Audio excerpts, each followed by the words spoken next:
और उस देव निवास के प्रांगण में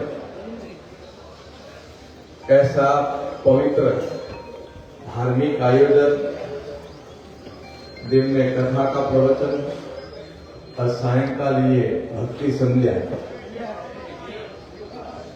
और मैं सौभाग्यशाली मानता हूं कि जिन्होंने आयोजन किया है उन्होंने बहुत लाभ लिया है कि जब ज्ञान की गंगा के लिए इतने विद्वान व्यासपीठ पर बैठ करके हम सबको भागवत कथा सुनाते हैं और रात्रि कालीन में सरस्वती के साधक के रूप में गुजरात के सुप्रसिद्ध जिन्होंने सरस्वती की साधना की है, ऐसे इस समय मंच पर विराजमान कीर्ति भाई और युवा कई जो भजन के माध्यम से हम सबको ज्ञान दे रहे हैं, उन सभी भजनियों को मैं प्रणाम और वंदन करता हूं। सामने बैठी हुई मातृशक्ति, यत्रस्तु पूज्यते नारी तत्र रम्यन्ते देवता, ऐसी मातृशक्ति को श्रद्धापूर्वक वंदन करता हूं। इस सभा के अंदर संत रूपी जो विराजे उनको वंदन, विद्वान वर्ग जो आए उनको वंदन, पूजनीय वर्ग आए उनको वंदन, ब्रह्म देवताओं को वंदन और विशेष करके अभिनंदन, आशीर्वाद धामदर परिवार के जोरदार तालियां बजाकर हम सब लोग करेंगे, जिन्होंने बहुत सुंदर आयोजन किया। और यहाँ के सरपंच साहब को भी बहुत अभिनंदन और आशीर्वाद। बड़ा जोरदार का कार्यक्रम चल रहा है। मैंने गुजराती तो नहीं आवती पर समझ में आवे છે, ભાવતી નથી પણ સમજ में આવે છે કે ભાઈ એટલે બહુ દૂરથી આવ્યો, લગાતાર પ્રવાસમાં હતો હું। કાલ દિવસ ઝુંઝુનુ ત્યાં બહુ મોટો કાર્યક્રમ હતો, એક સીધો બાઈ રોડ અહીં પૂગ્યો છું। હમણાં જ મારે અમદાવાદ જવું છે क्योंकि ત્યાં પાછો કોઈ સરકારનો આદેશ છે કાલ। ખેર કોઈ વાત નહીં, पर जो જ્યાં ઊભો હું મને સૌભાગ્ય આ વાતનું। पहली बात तो હું તમારો સમય ज्यादा खराब नहीं કરીશ, પાછો હું હિન્દી में જ બોલીશ। જેટલા માણસ બેઠા હો ને તમે ત્યારે વિચાર કરો, તમે पूछो खुद ने, अपने से स्वयं से पूछो और अपने पास बैठना प्रारंभ करो। हम बहुत उड़ान भरते हैं, ऊंची उड़ान भरते हैं, पर एक प्रश्न पूछो, क्या कभी आपने मन से पूछा है कि मैं कौन हूं? समय गुजर गया होगा, आपके महीने साल जिंदगी के अंतिम पड़ाव पर हो, फिर भी हम ये नहीं पूछ पाए कि मैं कौन हूं। नहीं पूछ पाए क्योंकि हम स्वयं अपने पास बैठते नहीं है, इसलिए मन से पूछ ही नहीं पाए कि मैं कौन हूं। और जब मैं कौन हूं मन से आप पूछना प्रारंभ करोगे तो मैं निश्चय ही आपको कहूंगा कि आपका स्वाभिमान भी जगेगा, आत्मविश्वास भी जगेगा, आत्मबोध भी होगा और कर्तव्य बोध भी होगा। मैं कौन हूं ये बहुत गंभीर प्रश्न है और पूछना भी जरूरी चीज है। पृथ्वी में आपको भी एक और प्रश्न पूछना अपने से कि ठीक है, हमारी 1 पीढ़ी 2 पीढ़ी 4 पीढ़ी 10 पीढ़ी 100 पीढ़ी, आखिर हम लोग इस पृथ्वी पर किस रूप में आए? सबसे पहले पृथ्वी पर मनुष्य आया तो कैसा था, यह भी प्रश्न पूछना। और उसमें ये और प्रश्न पूछना कि सबसे पहले मनुष्य पृथ्वी पर आया था तो किस आकार में आया था, कैसा आया था, और दूसरा कहां पर आया था, यह भी पूछ लेना। कहां आया, कहां था पहले, सबसे पहले पृथ्वी पर मनुष्य कहां आया।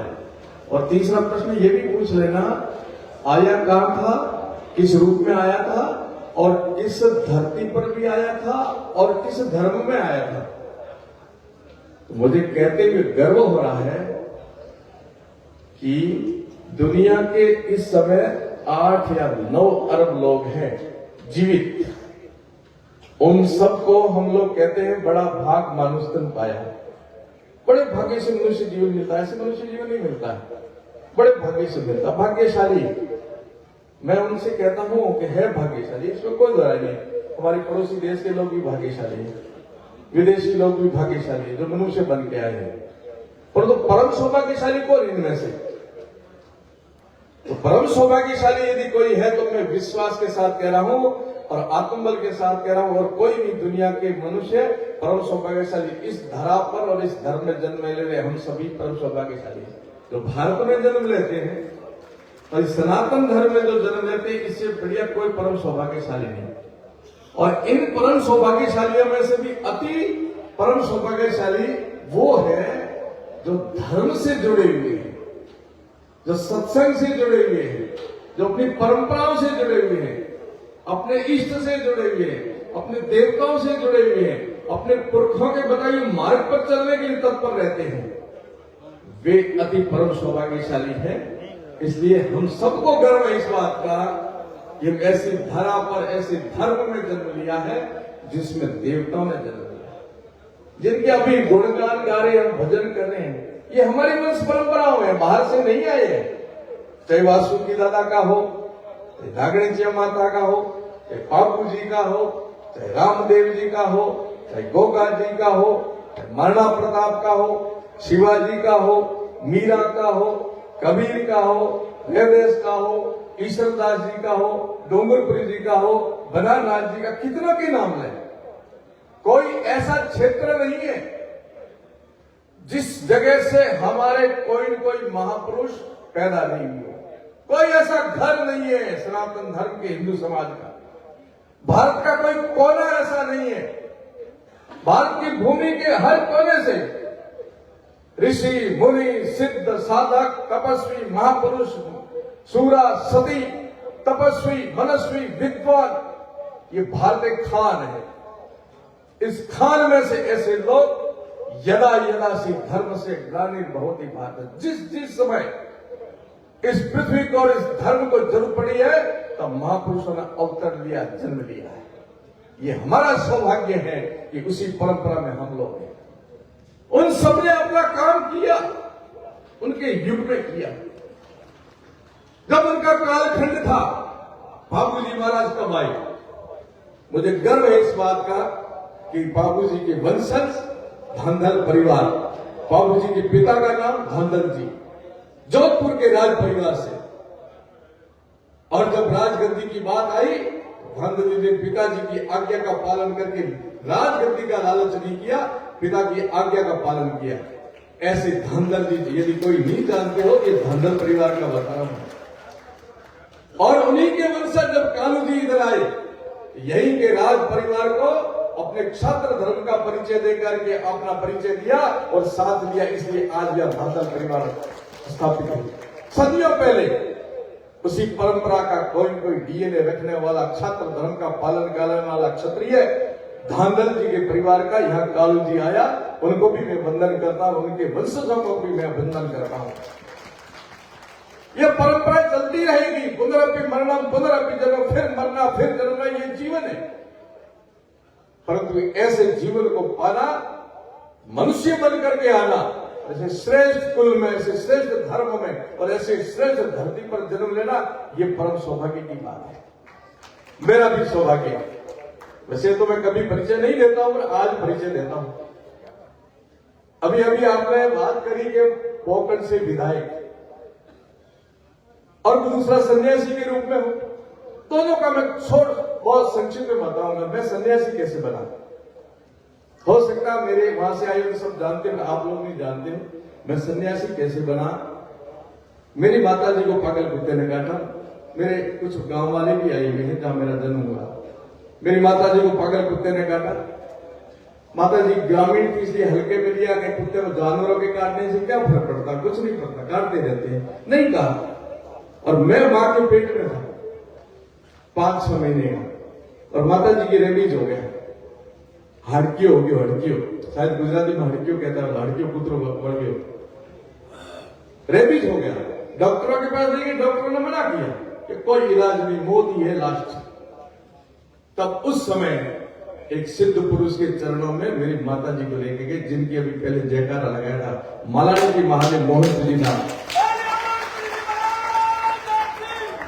तो उनके चरणों में ले जाकर के कहा, महाराज डॉक्टरों के हाथ खड़े कर दिए, डॉक्टरों के द्वार बंद है, आपके द्वार पर श्रद्धा से आए हम लोग, विश्वास के साथ आए हैं, आस्था के साथ आए हैं।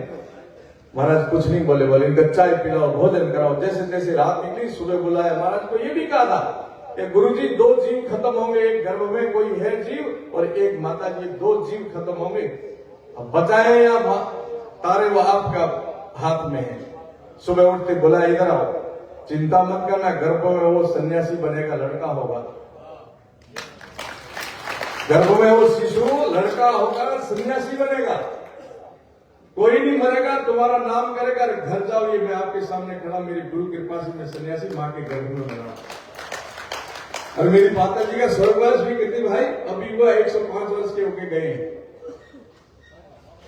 ऐसी अलौकिक ये भारत भूमि है, कोई कोना ऐसा नहीं है जो सिद्ध साधक संत ऋषि मुनि तपस्वी मनस्वी शक्ति सूरा कोई पैदा नहीं हुआ। इसलिए मैं कहता हूं मुझे गर्व है इस बात का कि मैं सनातन धर्म का सन्यासी हूं, मां भारती का पुत्र हूं। मेरे गुरुओं ने जो इतिहास बनाया, मेरे संतों ने जो इतिहास बनाया, इन्हीं संत परंपराओं ने, इसी ऋषि परंपरा ने इस भारत को विश्वगुरु बनाया था। विश्वगुरु बनाया था उन्होंने अपने कालखंड के अंदर, मुगलों के कालखंड के अंदर, जब शक होड़ कुषाण मुगल हम पर किस प्रकार से अत्याचार करते थे, यदि उसका चित्रण भी कर दे, हम लोग कुछ सोच भी दें, तो भी हमारे रोम रोम कांपते हैं। बंदा बैरागी की कहानी आपने सुनी होगी, गुरु गोविंद सिंह की सुनी होगी, कैसे कैसे गुरु गोविंद सिंह के शिष्यों को आरे की में जैसे लकड़ी को चीरते ऐसे चीरा था, पर धर्म नहीं बदला उन्होंने। गुरु गोविंद सिंह जी को, जिनका शीशगंज गुरुद्वारा है दिल्ली में, दिन में कत्ल किया था, उनके पोतों को दीवार में चुना गया था। फतेह सिंह शोर से बोलो, जोरावर सिंह जोर से बोलो, यही दीवारें बोलेगी, रखो ईंट भरो गारा, सुनो दीवार ए हत्यारों।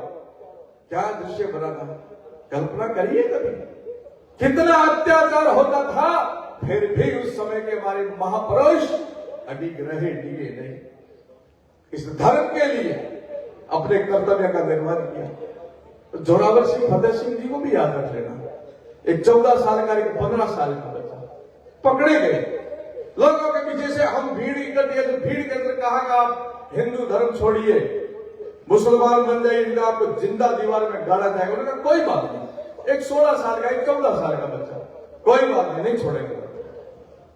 दीवार के अंदर चुनना शुरू किया, ईंटें आनी शुरू हुई, और छोटे भाई के सिर पर पहले ईंट आ रही थी, बड़ा था, बाद में आई तो बड़े वाला रोने लगे, उसके आंखों में आंसू आया, और छोटे वाले ने बड़े भाई को धिक्कारा कि भाई कमजोर हो गए, मेरे बड़े भाई हो, डर गए मौत से, क्या मरने से डर गए, धर्म परिवर्तन करना था। उसने कहा नहीं छोटे भाई ऐसी बात नहीं है, परंतु मैं बड़ा हूं, मेरा हक था पहले देश और धर्म के लिए बलिदान हूं, और तू छोटा, तेरे पर ईंट पहले आ जाए, इसलिए रो रहा हूं। ऐसा किया।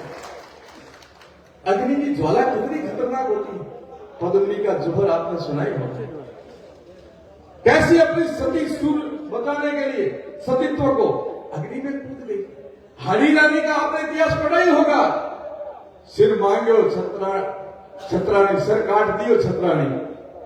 जब राजा युद्ध करने जा रहे थे, इनके ही पुरखे जिनके सामने अपन बैठे हैं, ये जो कलर, इन्हीं का इतिहास बता रहा हूं मैं। जब नवविवाहित जोड़ा था, इन दुष्टों ने, आताताइयों ने युद्ध किया मुगलों ने, और वो सूरवीर लड़ने जा रहा था, पर उनके कहा मेरी पत्नी से कोई निशानी मांग लेता हूं, फिर अच्छी तरह लड़ूंगा। पत्नी के पास गया कि आपकी निशानी मांग रही है राजा। ओ इतना मोह हो गया, सिर काट दिया छत्राणी, आके थाली में दे दिया। ये है इनका इतिहास। आप आइए राजस्थान में देखिए, पग पग पालिया, पग पग जूझा, पग पग सती और सूरा। सिर पड़ने के बाद धड़ करने वाला दुनिया में कहीं इतिहास नहीं होगा। वो गर्व है मुझे कि वो इतिहास हमारा इतिहास है। सिर पड़ते फिर भी धड़ कोसों तक लड़ते। मैं भी अभी प्रवास करके आया, अमेरिका भी गया, अफ्रीका बागेश्वर बाबा जी के साथ ही था, अमेरिका फिर इंग्लैंड सब जगह। मैंने कहा कि मुझे कहा अमेरिका के अंदर, बोले आपका देश बहुत पीछे। मैंने कहा हमारा देश पीछे नहीं है। उन्होंने मजाक किया। एक मैं दृष्टांत सुनाता हूँ। विवेकानंद जी अमेरिका गए थे, उसी जगह जाने का मुझे सौभाग्य मिला, और जोक सहयोग से मेरे साथ भी मजाक किया था और विवेकानंद जी के साथ भी मजाक किया। विवेकानंद जी के साथ क्या होगा, बहुत धारा प्रभा बोल रहे थे, और एक ईसाई पादरी के मन में आया कि ये हिंदू समाज का डंका बजा के जाएगा और गीता की बात करे, इसलिए इसको नीचा दिखाना है। जैसे विवेकानंद जी घूम रहे थे कि आप तो बहुत गीता के बखान करते हो, इसलिए गीता को सबसे नीचे रखा, बाकी सबको पुस्तकों को ऊपर रख दिया। बोले गीता तो दबी पड़ी, तुम्हारा धन तो विवेकानंद जी एक टूक में लगा, मेरी गीता दबी भी नहीं, सब गीता में से निकले हुआ दबी भी नहीं। दूसरे दिन उसने क्या किया, गीता को ऊपर रख दिया। ऊपर रखा तो बोलेगा आज तुम्हारी गीता ऊपर, नीचे तो हम है। तो बोले जड़ भी हम है और ताज भी हम है। मैं गया, मैंने को कहा कि तुम्हारे देश के अंदर बहुत पीछे हो हमारे से। मैंने कहा पीछे नहीं है भाई, बहुत आगे हैं हम, और आगे फिर आगे रहेंगे। कैसे हैं आगे? आगे ऐसे हैं, तुम्हारे देश की जनसंख्या है ना 30 करोड़ से ज्यादा नहीं है, इतना तो मेरा योगी यूपी की अकेला संभाल के बैठा है। और इस गुजरात का जाया जन्मा मोदी 1 अरब 45 करोड़ को संभाल के बैठा है। और उन स्थितियों में भारत को चौथे पायदान पर लाके खड़ा कर दिया। ये है मेरा भारत, मेरे पुरखों ने इतिहास बनाया। मेरे को राजनीति में आने का क्या काम शौक लगा साधु को। आपको ये भी बता दूं कि जिस जगह मेरा मठ है, मेरा जन्म है, वो विधानसभा में नहीं हूं मैं। कीर्ति भाई आए मेरी विधानसभा में, एक सत्संग 2 सत्संग करी है। मेरी विधानसभा मेरे मठ से 200 किलोमीटर आगे बाबा रामदेव जी की पावन धरा रुणीचा जो है, पोखरण का परमाणु विस्फोट का वो विधानसभा है। वहां से मुझे भेजा वहां की जनता ने। तो क्या ऐसी आवश्यकता पड़ी? और विधानसभा कितनी लंबी है, 300 किलोमीटर लंबी है। पूरा प्रदेश, पूरा स्टेट है। मेरी विधानसभा कोई सामान्य छोटी सी विधानसभा नहीं है। 200 किलोमीटर दूर जाकर के 300 किलोमीटर लंबी विधानसभा का प्रतिनिधित्व करने का जो मुझे सौभाग्य, उसका कारण है एक ऐसा ही इस समय का एक व्यक्ति, एक समाज का मुखिया जो प्रजातंत्र को चुनौती देकर के परिवार तंत्र को बना करके बहुत अनैतिक कुछ के पीछे अवांछनीय घटना को भी अंजाम देता होगा। वो किसी से हारते नहीं थे। तब मुझे तो बीड़ा पकड़ाया था, जैसे हनुमान जी को पकड़ा था लंका दहन करने का, कि जाओ पोखर के अंदर विजय करके आओ। तब मैं सन्यासी वहां गया। अब क्या करना? मैंने प्रश्न किया था, सबसे पहले उस पर आ जाइए। अब पूछिए अपने मन से कि मैं कौन, मैं कहां जन्मा हूं, मेरा धर्म कौन सा है, मेरा कर्तव्य क्या है, मेरी ड्यूटी क्या है, मेरा फर्ज क्या है और मेरी जिम्मेदारी क्या है, ये स्वयं से पूछिए। हिंदी में कर्तव्य कहते हैं, अंग्रेजी में ड्यूटी कहते हैं, उर्दू में फर्ज और जिम्मेदारी कहते हैं, और शास्त्रों की भाषा में धर्म कहते हैं। तेरा धर्म क्या बनता है, तेरा कर्तव्य क्या बनता है, तेरी ड्यूटी क्या बनती है, तेरा फर्ज क्या बनता है। और मैं मानता हूं जितनी समस्या खड़ी है, चाहे परिवार की समस्या, चाहे पड़ोस की समस्या, चाहे प्रदेश की समस्या, चाहे देश की समस्या है, उस समस्या को खड़ी करने वाला और कोई नहीं, हम स्वयं हैं। और उस समस्या का समाधान भी करना है तो हम स्वयं करेंगे, तब होगा। इसलिए पूछो मन से कि मैं कौन हूं। आप किसी के भाई लगते होंगे तो भाई का धर्म निभाओ, आप किसी के पति लगते हो तो पति का धर्म निभाओ, आप कोई पत्नी लगती हो तो पत्नी का धर्म निभाओ, आप किसी के बेटे हो तो बेटे का धर्म निभाओ, आप किसी के पिता हो तो पिता का धर्म निभाओ, आप कोई किसी परंपरा के सन्यासी तो उसका धर्म निभाओ, आप जनप्रतिनिधि तो उसका धर्म निभाओ। जो हो वो करो, समस्या का समाधान हो जाएगा। और नहीं करते हो तो ये पाप होता है, ये पाप है। और सही समय पर करना है। और ये युग तो हमारा युग है। इस युग में इतिहास हमें बनाना है। हमारे पुरखों ने इतिहास बनाया अपने कार्यक्रम में। जब प्रभु जी का कालखंड था, गोगा जी का कालखंड था, रामदेव जी का कालखंड था, विवेकानंद जी का था, दयानंद जी का था, सबका अपना अपना कालखंड समय आता है। और नोट करने लायक बात कहता हूं, प्रत्येक व्यक्ति, सुनना हिंदी में आप समझ रहे हो, प्रत्येक व्यक्ति, दरेक व्यक्ति नो दरेक जगह हर पल इतिहास बढ़े। प्रत्येक व्यक्ति का प्रतिपल प्रत्येक जगह इतिहास बनता है। आज का इतिहास बना है। कभी भी इस मंदिर में, इस जगह गुजरात में कोई चर्चा होगी तो आपको मुझे भी याद करेंगे, फलाने समय वो आया था। करेंगे कि नहीं करेंगे? ये इतिहास बना है। इस प्रत्येक व्यक्ति का प्रतिपल प्रत्येक जगह इतिहास बनता है। परंतु इस इतिहास में दो बातें मूल होती है। एक तो होता है उसका दायरा, सीमा, क्षेत्र। और दूसरी होती उसकी भूमिका। दोनों पर आप सुनना।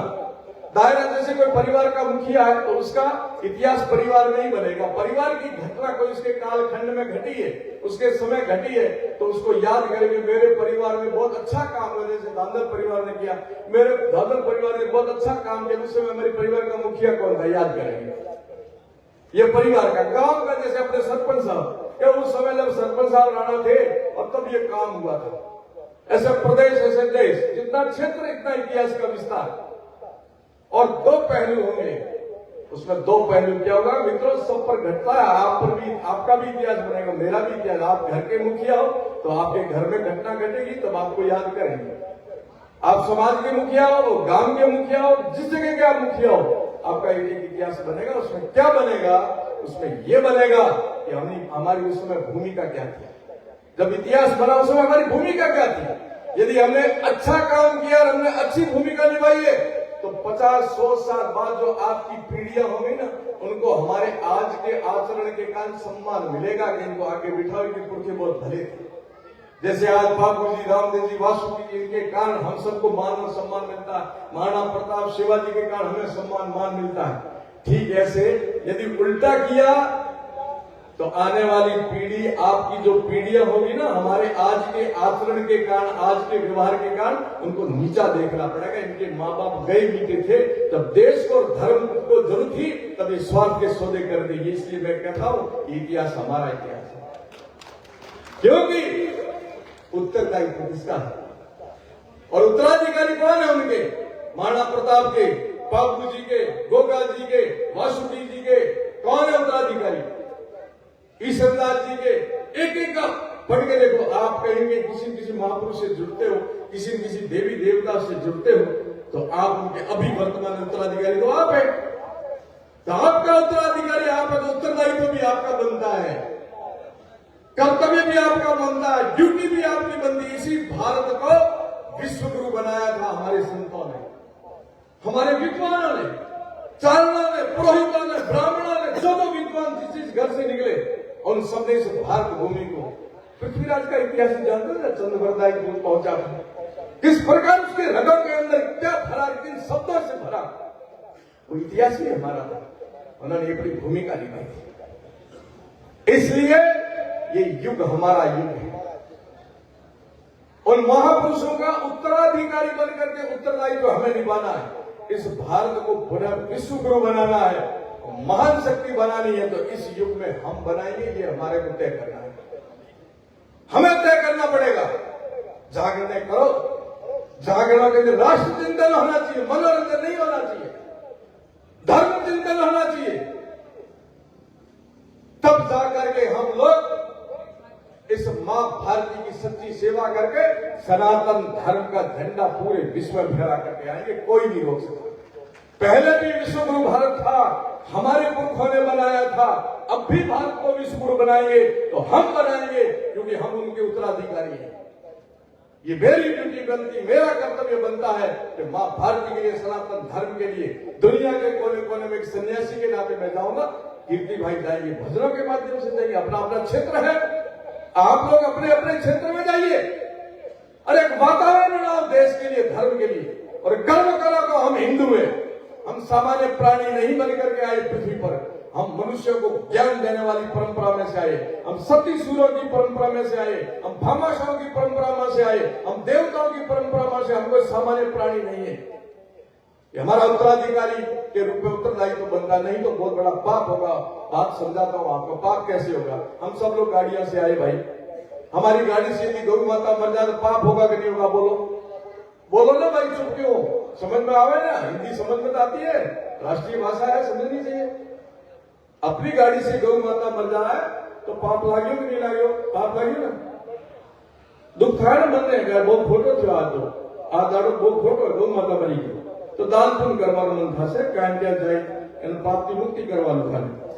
એ જ ગાડીથી કોઈ માણસ મરી જાય તો કાનૂન ધારા લગાવશે, પોલીસ વાળા ધારા લગાવશે કે તમારી લાપરવાહીથી કોઈની જાન ગઈ છે એટલે તમને કોઈને કોઈ જુર્માનો ભરવો પડશે, છોટી મોટી સજા આપો। પણ એ જ ગાડીથી આપણે જાણીને કોઈ ગૌ માતાને મારશો, જાણ બૂજીને, सोचे हम जी ने प्लान कर इनको गोमोवतन वहां तो पाप नहीं वो महापाप लगता है। क्या लगता है? जानबूझ के मारिए आपने कहा, महापाप हो गया। ऐसे किसी व्यक्ति को हम जानबूझ के मारेंगे तो सामान्य धारा नहीं लगेगी, छोटा मोटा जुर्माना नहीं होगा, हत्या की धारा लगेगी, बड़ी सजा मिलेगी। इसलिए मैं कहता हूं पूछो मन से आप कौन है, और जो हो नहीं करते हो जानते हुए तो पाप नहीं महापाप करते हैं। पाप नहीं, हम महापाप करते हैं। मैं सनातन धर्म का सन्यासी हूं, मैं उस परंपरा का वंशज हूं, मेरे प्रिय उत्तराधिकारी है, मेरा ये उत्तरदायित्व बनता है। मैं भारतीय का सपूत हूं, मैं सनातन धर्म में पैदा हुआ हूं, तो ये हमारा कर्तव्य बनता है ना भाई। नहीं करेंगे तो महापाप लगेगा। मैं किसी की क्रिटिसाइज नहीं करता, इस मंच पर भी कुछ लोग बैठे होंगे जो अपने अपने अलग परंपरा को पालते होंगे, परंतु सनातन का क्या अर्थ होता है? तो सबसे पहले आया, मैंने कहा था ना, फिर उस प्रश्नों के तरफ दे जा रहा हूं आपको जो मैंने शुरुआत करी थी। सबसे पहले पृथ्वी पर मनुष्य कहां आया, कब आया, किस रूप में आया? मुझे गर्व है कि इसी रूप में हमारे ऋषि आए थे, और हमारे धर्म में सबसे पहले मानव उत्पत्ति हुई थी, और कहीं ब्रह्मा जी से ऋषि और ऋषि से मनु, और मनुष्य की जो वृद्धि हुई है। इसलिए मेरा परम सौभाग्य है कि मैं उस परंपरा में जन्म लिया है। और ये ऋषि और कहीं नहीं जन्मे थे, न अमेरिका में, न चीन में, न जापान में। मनुष्य के रूप में ऋषि जब आए थे पृथ्वी पर, वो भी भारत में आए थे। इसलिए मुझे गर्व है कि हम भारत भूमि में पैदा हुआ सबसे पहले मनुष्य। उस परंपरा में, उस धर्म में, उस धरा पर जन्म लेने का सौभाग्य मिला हमें। और हमें पढ़ाया जा रहा है हम बंदर की औलाद है, हम वन मानुष से सुंदर मानुष बन गए। ऐसा होता है, आज दिन तक पढ़ाया जा रहा है, हम पढ़ रहे हैं, हमारे बच्चों को पढ़ा, ठीक है, होता होगा। मुझे प्रमाण सिद्ध करके दिखाइए। आपने मनुष्य में तो परिवर्तन बता दिया कि वो तो ऐसा जंगली था, फिर इतना सुंदर बन गया, इतने सुंदर माताएं बने, इतने सुंदर पुरुष बन गए। तो एक काम कीजिए, भैंस का उदाहरण मुझे बता दीजिए। पहले संसार में भैंस किस रूप में आई थी जो इस समय? वहां ठन को पाला, कोई जवाब नहीं। ऊंट कैसा था, वहां कोई जवाब नहीं। और किसी में, कुत्ते में कोई परिवर्तन नहीं, बिल्ली में कोई परिवर्तन नहीं, केवल मनुष्य में बताते हैं ये सब षड्यंत्र है। हम बंदरों की औलाद नहीं, हम ऋषियों की औलाद है, हम संतों की औलाद है, हम सूरों की औलाद है, हम बंदरों की औलाद थोड़ी है। इसलिए तो भारत ने पूरे विश्व को ज्ञान दिया था। ये उत्तराधिकारी बनकर के पृथ्वी पर हम लोग आए हैं। इसी भारत ने पूरे विश्व को ज्ञान दिया था। अब हमारे बच्चे अमेरिका में पढ़ने जाते हैं, पहले पूरी दुनिया के बच्चे हमारे यहाँ पढ़ने आते थे, तक्षशिला नालंदा विश्वविद्यालय में। ये भारत था। क्यों खोज में निकले थे लोग? Vasco D gamma, Columbus, Bharat की सोने की खनक को सुनकर के यहां निकले थे।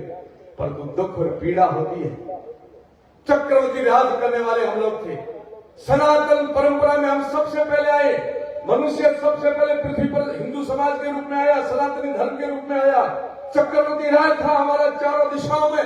परंतु दुख और पीड़ा के साथ कहना पड़ता है कि इस समय हमारा एक भी देश नहीं है। उसका किसको दोष है? दोष हमारे ऊपर है, हमारे ऊपर दोष है। जो हमारे बाद में आए, जिनको 1400 वर्ष हुए, जिनको 2025 वर्ष हुए, आप सब समझ रहे हो। 1400 वर्ष पहले एक संप्रदाय नहीं था जिसके 54 देश है दुनिया में। मुस्लिम समाज को 1400 वर्ष हुए, उनके 1400 साल से पहले कोई मुस्लिम समाज का व्यक्ति नहीं था, 54 देश है। ईसाई समाज के 84 देश है, 2025 से पहले ईसाई नाम का कोई नहीं था। और आप तो सनातनी हो, सबसे पहले आए हो। न धर्म को बचा पाए, न धरा को बचा पाए, न समाज को बचा पाए, न परिवार को बचा पा रहे हो, तो ये दोष आपका है, मेरा है। यह आत्मचिंतन करने का विषय है। जागरण करिए आप, और अंतर मन से आत्मचिंतन भी करना कि इस प्रकार होता गया, आने वाले समय में क्या होगा, क्या दृश्य बनकर के खड़ा होगा। कितने भारत के टुकड़े हुए, अखंड भारत कितना बड़ा भारत था। ईरान, इराक, अफगानिस्तान, लंका, ब्रह्मा सब भारत का हिस्सा था। टूटते टूटते एक छोटा सा टुकड़ा हमारे पास रहा, मां भारती। यह अखंड भारत है, टुकड़े होते जा रहे हैं। और आज भी आपने सुना होगा, मुझे बहुत दुर्ग के साथ कहना पड़ता है कि आताताई ने दिल्ली के अंदर बम विस्फोट कराया। बहुत सारे हमारे अपने मरे। और गुजरात की धरती पर अभी 3 व्यक्ति पकड़े गए भाई, जिन्होंने इतना घिनौना षड्यंत्र रचा था कि हमारे धार्मिक स्थानों पर एक ऐसी दवाई प्रसाद में मिलाई था, हजारों लोग मरे। नेट पर देखना क्या कूचक्र रच रहे हैं, कितनी कूचालें बना रहे हैं, किस प्रकार की उनकी विकृत मानसिकता के साथ हमारे साथ खिलवाड़ कर रहे हैं। हम सोते रहेंगे, हम मनोरंजन करते रहेंगे, मजे करते रहेंगे, अपने लिए रखे। जिस दिन आपने धर्म को आगे रखना शुरू कर दिया, उस दिन धर्म आपकी रक्षा करेगा। धर्मो रक्षति रक्षिता, धर्मो हंति हंता। स्वार्थ को आगे रख के चलोगे, कभी भी आपकी धर्म रक्षा नहीं करेगा। और हम स्वार्थी हो गए, हमारा स्वार्थ बहुत ज्यादा आ गया। मेरा व्यापार फले फूले, मुझे ऐश मौज करनी, मुझे सुख मिले, मैं आनंद करूं, मेरा मठ बढ़िया चले, मेरे चेले भगत बहुत और मेरी पूजा करे, मेरे महिमा मंडित करे, तो धर्म नहीं बचेगा, राष्ट्र भी नहीं बचेगा। इसलिए निकलो अपने अपने परिवार में से और आत्मबोध करो, मैं कौन हूं, मेरा कर्तव्य क्या बनता है। जगह जगह मैं सीमांत क्षेत्र से आया हूं, मैं जिस जगह से आया हूं पूरा बॉर्डर एरिया लगता है पाकिस्तान का। जगह जगह मदरसे खड़ी हुए हैं, मस्जिदें बन रही है, और दुख और पीड़ा होता है वहां से उनके धार्मिक लोग पैदा कर रहे हैं, एक दिन भी नहीं रुकते। उनका अरबपति का लड़का है चाहे गरीब का लड़का है, नमाज पढ़ने जाएगा ही जाएगा। और हमारा कोई छोटा मोटा भी थोड़ा पैसा कमा लिया ना, इंग्लिश मीडियम का बोर्ड दे करके वहां बच्चे को डालेंगे। एक को भी गायत्री मंत्र याद नहीं है, ये दुख और पीड़ा के साथ करा। आपको मैं अभी हाथ खड़े करा दूं, आपको भी गायत्री मंत्र याद है, उनको कलमे आयत कुरान सब याद है। ये दोष हमारा है कि उनका है? मदरसे खड़े हो रहे हैं तो दोष उनका है कि हमारा? हम गुरुकुले क्यों नहीं खड़े करते? हमने गुरु परंपरा क्यों खत्म कर दी? ये मठों में आश्रमों के अंदर गुरुकुले होनी चाहिए, वो क्यों बंद कर दी? हमने नव सृजन बंद कर दिया और घरों में से संस्कार निकाल दिए। भाई बुरा मत मानना, आप, मैं आपका सन्यासी से कहता हूं, आप गरबे किस प्रकार से, नवरात्रा किस प्रकार से मनाते हो? फिर भाई आप अन्यथा मत लेना, कोई भी गुजराती भाई, मैं सम्मान करता हूं आप सबका। नवरात्रे मां के उपासना के दिन है, मां की आराधना के दिन है, वो नृत्य करने के दिन नहीं है, वो रासलीला करके दिखाने का नहीं है, अभद्र व्यवहार करने के नहीं है, फिल्मी गीत बजाने के नहीं है। वह मां के आराधना के दिन है, उनको आप मनोरंजन में लेके चले गए। आपकी पूजा पद्धति क्या थी? आपके वहां घर में यज्ञ होता था, होम। राजा दिलीप के समय कोई हिंदू परिवार ऐसा नहीं था जिसकी छत होम के धूप से काली नहीं हुई हो। फिर होम से हम धूपिये पर आए, धूपियों करो, धूपियों करो। फिर हम दीपक पर आए और दीपक पर अब अगरबत्ती से लाइट वाला बल्ब जलाते हैं। ये हमारी परंपरा हमने छोड़ी। दीपावली मनाना बंद कर दिया हमने, होली का रूप बदल दिया। पहले होली मिलाते थे, गांव में एक होली होती थी, सभी सामूहिक होली मिलाते थे और छोटे बच्चे को, नवजात को ढूंढ कहते थे और सामूहिक होली होती थी। और ढूंढने का एक बहुत अच्छी परंपरा है कि वो बच्चे यदि आपस में कभी छोटा मोटा बोल भी जाते तो बड़े बुजुर्ग आके कह रहे तुम्हें शर्म नहीं आती है, तुम एक होली ढूंढोड़ा, बैठ जाओ, चुपचाप बैठ जाते हैं। एक होली ढूंढी भी नहीं है, सबकी होलियां अलग कर दी हमने। आज जात नहीं अलग करो, हमारी जात नहीं अलग करो, हमारी गली नहीं अलग करो, तारे मारे बड़े नथे के होली अलग करो, बदौरे कोई होली लागे नहीं से। क्या कर दिया आपने? अपने त्योहारों का भी रूप कैसे बदल दिया? आपने अपने व्यवहारों का रूप बदल दिया, अपनी वेशभूषा बदल दी। चोटी सिर पर, क्या होता है चोटी? शिखर, मंदिर का शिखर, पहाड़ का शिखर, सिर का शिखर, शिखा एक झटके में कटा दी तुमने। क्यों कटाई तुमने? वो आपके पुरखों का तगमा था, टाइटल था, कोई पदक था। कोई अभी आपको पद्मश्री मिल जाए तो आपकी आने वाली पीढ़ियां संभाल के रखेगी, ऐसे नहीं फेंक देगी। वो तो हमारे पुरखों की देन थी कि दुनिया में सबसे श्रेष्ठ और सबसे ऊंचे हमें एक झटके में चोटी कटवा दी तुम्हारी। जिन्हें उतरवादी जो औरंगजेब के समय 1.25 मन जिन्हें को जब उतरती औरंगजेब भोजन करता, मैं नहीं करा, इतिहास कहता, तुमने एक झटके सुना। अरे तुम बहुरूपीय बन गए, तुम्हारी पहचान कैसे करेंगे तुम हिंदू? बुरा मत माना, सन्यासी इसलिए कह रहा हूं। अब पेट खोल के करवा सकता हूं, बाकी तो कोई मेरे पास विकल्प नहीं है। न तिलक है तुम्हारे, न मूछ है तुम्हारे, न पगड़ी है तुम्हारे, न धोती है तुम्हारे, न जले हुए तुम्हारे, न तिलक है तुम्हारे। अब क्या पहचान करोगे तुम हिंदू? उनकी पहचान करोड़ों लोग, मैं अभी अफगान में जाके आया, मैं अरब कंट्री में आया हूं, अभी आया हूं। उनका बड़े से बड़ा यदि कोई राजा भी है ना तो भी अपनी वेशभूषा में रहता है, उनका बड़े से बड़ा कोई अधिकारी भी है ना तो भी अपनी वेशभूषा में। हमें शर्म आती है क्या? इस बात की शर्म आती है। इसलिए हर एक चीज हमारी श्रेष्ठ है, हमारी भाषा श्रेष्ठ, हमारी वेशभूषा श्रेष्ठ, हमारा व्यवहार श्रेष्ठ, हमारे धर्म श्रेष्ठ, हमारी संस्कृति श्रेष्ठ, हमारे त्योहार श्रेष्ठ, हमारा व्यवहार श्रेष्ठ। हम सबसे श्रेष्ठ होते हुए भी निकृष्ट क्यों बनते जा रहे हैं? ये परिवर्तन करना पड़ेगा और आत्मचिंतन करना पड़ेगा स्वयं को कि मैं कौन हूं, हमें किस धरा में, किस धर्म में पैदा हुआ हूं। जिनकी जनसंख्या बढ़ रही है ना, उनका एक ही लक्ष्य है, गुजरात से लेकर के बद्री तक चले जाओ, कोई ऐसी होटल नहीं होगी जिस पर उन्होंने कब्जा नहीं कर रखा। मुझे भी भूख लगी, मैं अहमदाबाद से आ रहा था, वाईफाई बहुत बढ़िया होटल थी, पर बच्चा जो बैठा था उसके लांग थे काला में, मुंह से डोला, तो मैंने कहा ये तो हिंदू होगा, पूछा तो वो भी मुस्लिम ही थे। आप जितने प्रोडक्ट पैदा करते हो, ये जो गंगा जल लाते हो, फूलियां लाते, ये भी वो बना रहे हैं। और तो और हर क्षेत्र में उन्होंने अपने पैर रख दिए, किसी भी प्रकार से पीछे नहीं है, व्यापार में, जगत में और किसी जगह। और हम अपने पीछे पीछे रहेंगे तो ये तो धर्म ऐसे नहीं कहता है।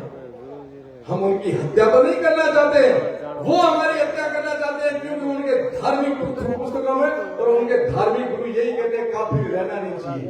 हम तो कहते हैं सर्वे भवन्तु सुखिनः, हम तो सर्वे भवन्तु सुखिनः पाठ पढ़ाएंगे।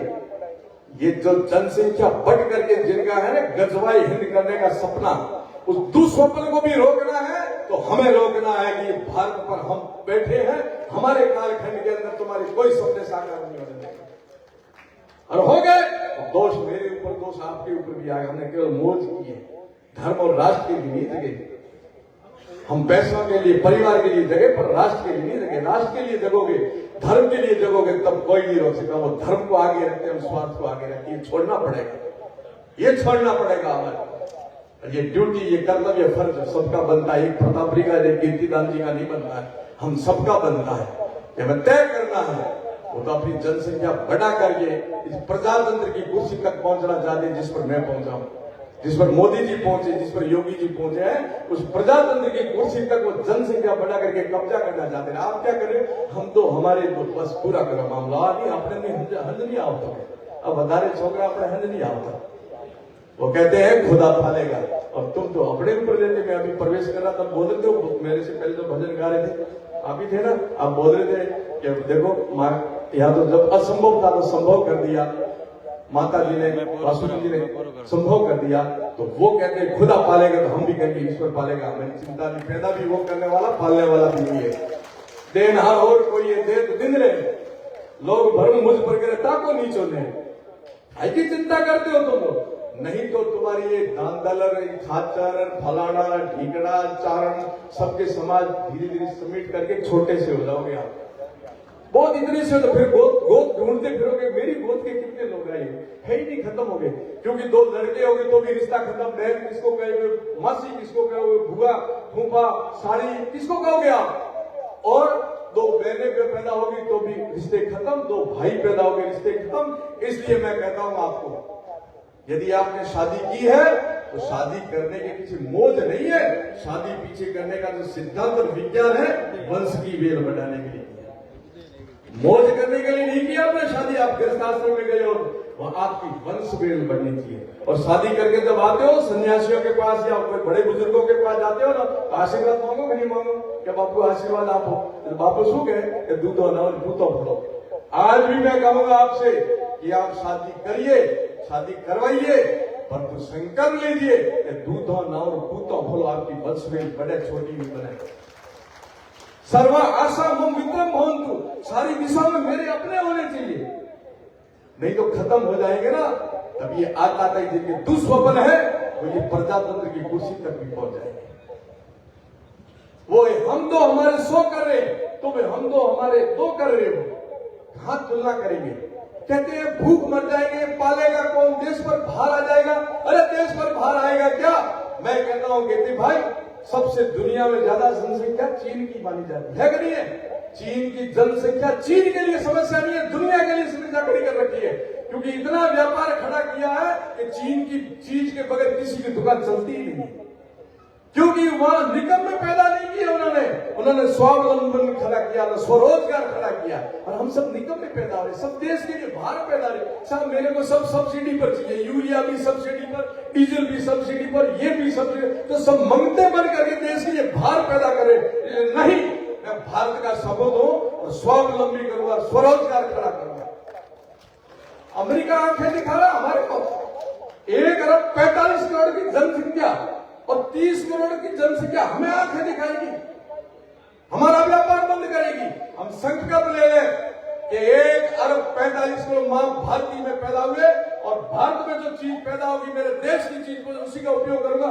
सबके मार्केट फैल, चीन भी फैल, अमेरिका भी फैल हो जाएगा। पर वो स्वरोजगार, स्वावलंबी और देश भावना जगाओ तो सही।